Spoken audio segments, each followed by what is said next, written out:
La sustancia de los sueños. Neuropsicofarmacología. Simon Brailovsky.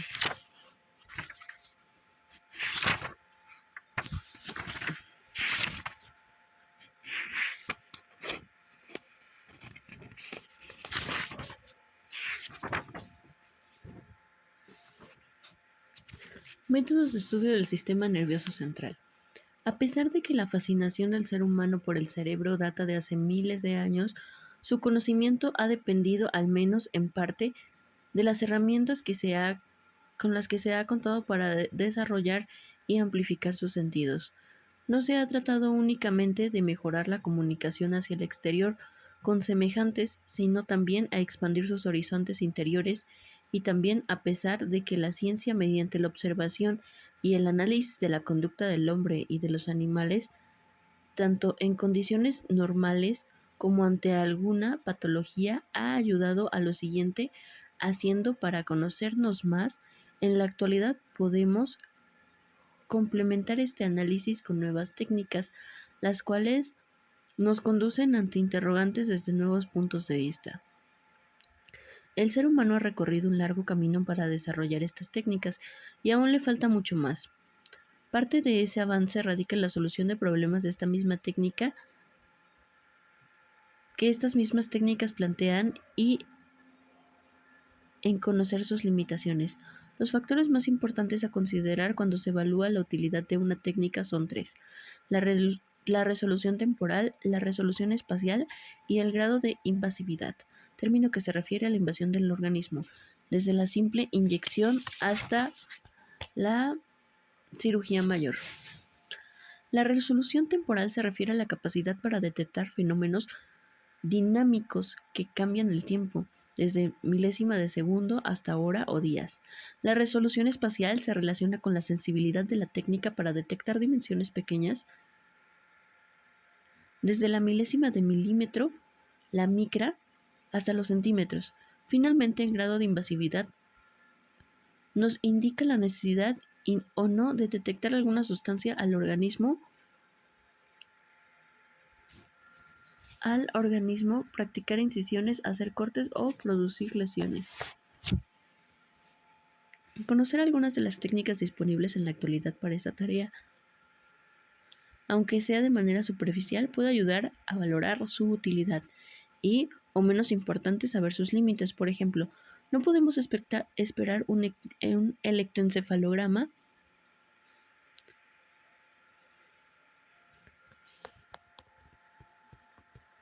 nos informe sobre la actividad de una sola neurona, pues requeriría de electrodos muy finos, los cuales deben introducirse al cerebro. Veamos pues cómo se estudia en la actualidad el sistema nervioso a nivel experimental, fundamentalmente en el laboratorio.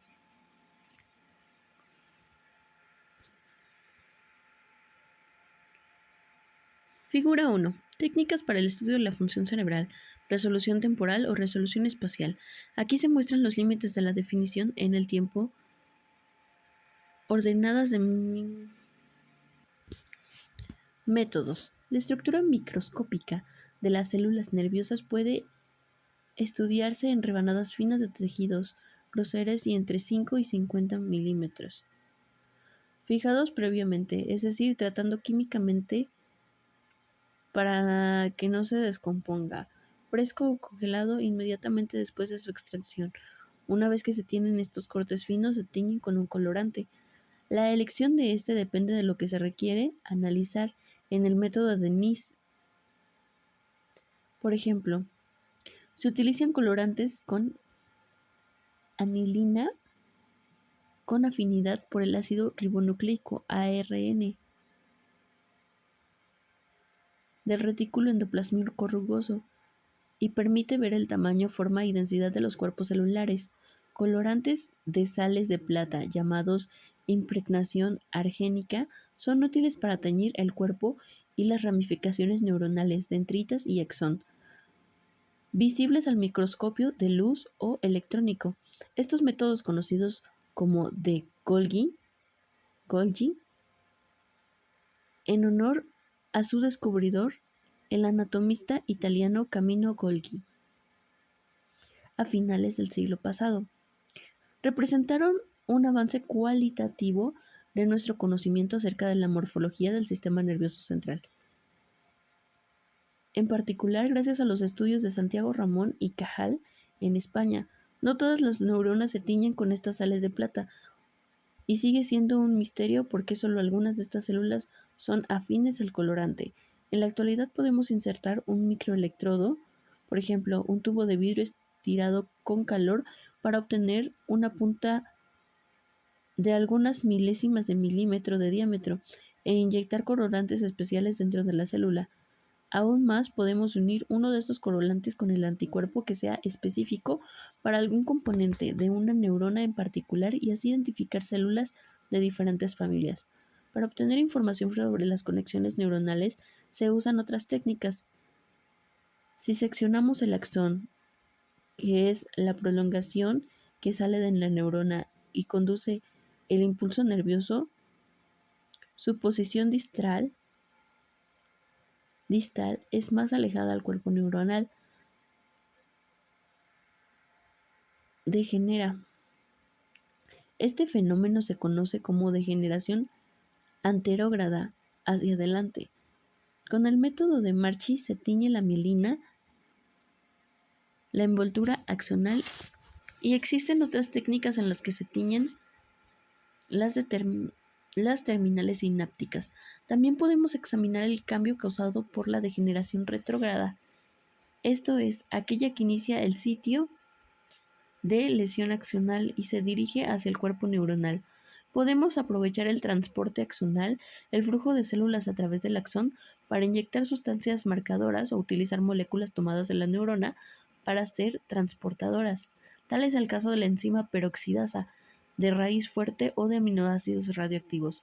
Recientemente se han utilizado ciertas toxinas y virus que atraviesan la membrana neuronal como acarreadores de colorantes u otras sustancias, incluido el material genético, para hacer que la neurona produzca determinada proteína y deje de hacerlo,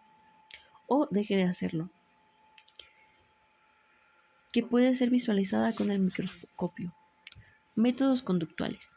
El análisis del comportamiento natural o aprendido, individual o social del humano y los principales componentes de una sola observación hasta la cuantificación detallada a partir de imágenes grabadas y desmenuzadas por computadora de los componentes finos de cada movimiento.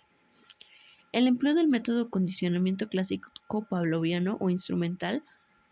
El ejemplo clásico del perro que produce saliva al oír una campanada después de que se le acostumbró a asociar ese sonido con la comida, agrega nuevas dimensiones al estudio de conducta, como podemos investigar funciones simples, como caminar, percibir estímulos, emociones u otras más complejas, como las cognitivas. Aquí se puede incluir la atención selectiva, los procesos relacionados con la memoria, el lenguaje, el aprendizaje, razonamiento, etc. Métodos encefalográficos. El registro de la actividad eléctrica que se produce en el sistema nervioso provee una visión fundamental única en la técnica que permite examinar fenómenos cerebrales extremadamente breves, de orden de milésima de segundo, que ocurren cuando una neurona se comunica con otra.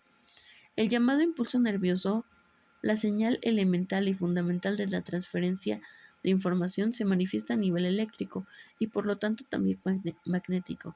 Podemos registrar las señales eléctricas de las neuronas únicas o hasta de posiciones diminutas en su membrana como microelectrodos, o de un conjunto de neuronas como en el caso del electroencefalograma, por medio de electrodos más grandes. Métodos neuroquímicos. El enfoque moderno de la neuroquímica nos acerca a la dimensión molecular de la función nerviosa mediante la separación, el aislamiento y la detección de sustancias específicas. La neuroquímica ha permitido descifrar nuevos significados del lenguaje neuronal, utilizando moléculas que limitan la acción de compuestos endógenos que bloquean los efectos, los agonistas y los antagonistas respectivamente. Se han identificado los integrantes del proceso de comunicación entre las células. Las nuevas técnicas de biología molecular han enriquecido nuestro conocimiento sobre los procesos más íntimos que participan en la función celular. La descripción de estas técnicas escapa a los objetos de esta obra. Sin embargo, el lector puede consultar el libro indicado en la nota de pie de página.